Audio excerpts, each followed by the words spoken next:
Didn't we? Oh no, it's part of the camera. I didn't realise that. Yeah, but it does strike me as a bit strange. You know, if they're going to demolish Queensway House, why the fuck would you just replace put new fire doors in? And remove the cladding. Huh? And remove the cladding. Yeah, well, I don't know. They could be removing the cladding so that they can get ready for demolition. Could be preparing for demolition. I mean, how are they going to replace the cladding with something else? That's the question. But the thing is, I know they've moved some people one in upstairs because there's a couple of girls upstairs who are living upstairs now. Yeah. So why move people into Queensway House if they're going to move us out? I think they were messed up by the COVID thing.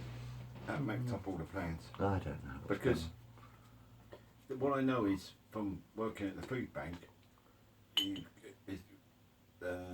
we're in contact with all the little charities in Hatfield, and there was like 20 homeless people in.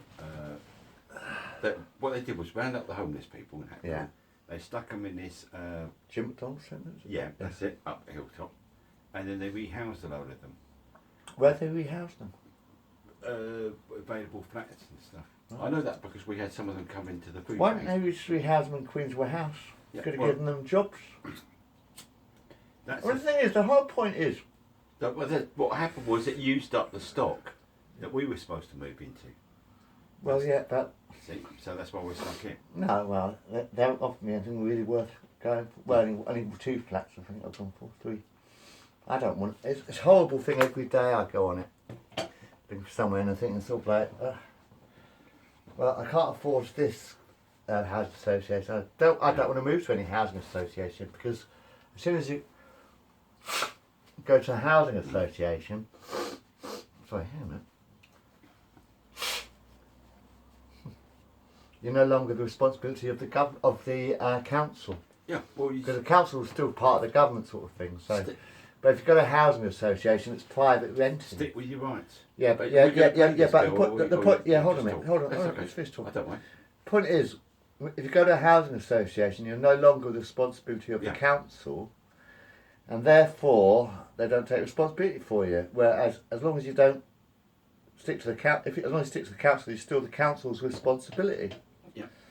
I mean, the fact that I don't want to move anyway, you know, but the thing is, if you've got a housing association, it's £20 or £30 extra a week rent. It's usually at least 30 quid extra more than the council rent. Plus, they have a service charge, which is an extra 20%.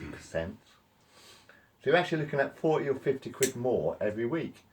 And then you wonder why people don't work for a living because they can't afford to rent their flats if they're at work. And the fact is, I was thinking is like, I was thinking it's sort of like it's crazy, man. I mean, it's like if you housed the homeless in the flats, they would not be homeless for starters, would they? So therefore, there would no longer be a homeless problem because they'd have homes, and then you could give them jobs to do, like if you got painters and decorators, you could paint. The council could hire the painters and decorators to decorate all the other empty flats, or all the flats with people in them, even the colours that they want them decorated in, not beige. Because I hate beige flats. I hate beige. I've noticed if you live here. The reason let me just finish. Let me just finish on this. Let me just finish this bit, right? So what I'm saying is, like, you could hire the painters and decorators to decorate and paint every flat. If there are any engineers, they could help repair the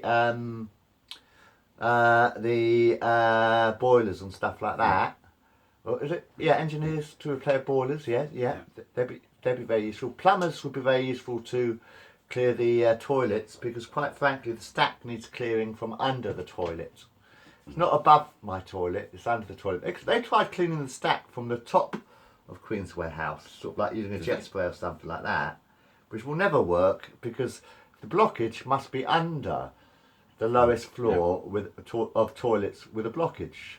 You find out what floor has the lowest, what floor the toilet is having problem with, the lowest floor that is having problem with the plumbing in, and then you clear the stack underneath that toilet, sort of thing.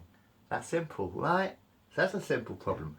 And then if there are builders or bricklayers and stuff like that, well, someone who can do cement, for instance, they can fix up they could fix up the floors. Have you been round on the common lately where they've done where the chemist is on the common? They put a lovely tarmac over it and a brand new tarmac right on the footpath. Oh, right. And I was thinking to myself, why don't they just do that with Queensway House? Tarmac the landing, because it's got cracks in it and it looks like a mess. But I'd say just use fucking tarmac if you like, or cement or whatever. Just fucking repair the bloody landing, paint the walls. They've never been painted before, they're still grey. They're actually grey bricks, but they're very dull looking grey bricks and they could do with a paint job. But they won't let us paint on the outside of our flats. It's the I don't suppose many people can afford to decorate on the inside of the flats, which is probably why they moved anyway, because it wasn't really a home if you never decorate it. The cladding was only on the corners and the middle bits. Yeah. It's not on the... All right. The bulk of it still left. I still don't get this firewood shit, man. Pointless. The thing with Grenfell, it wasn't the inside, it was the outside, the cladding that caught fire. Well, obviously I think someone's kitchen caught fire, really. I think it was a chip pan fire or something. Someone probably tried emptying a chip pan fire out the window and it probably caught fire on the cladding, something like that. I reckon that's probably what happened, actually, in reality. Probably someone that, because, panicked, threw water on. Never pour water on a chip pan, by the way. Never ever pour water on a chip pan, because it will explode. It will sort of like plumb and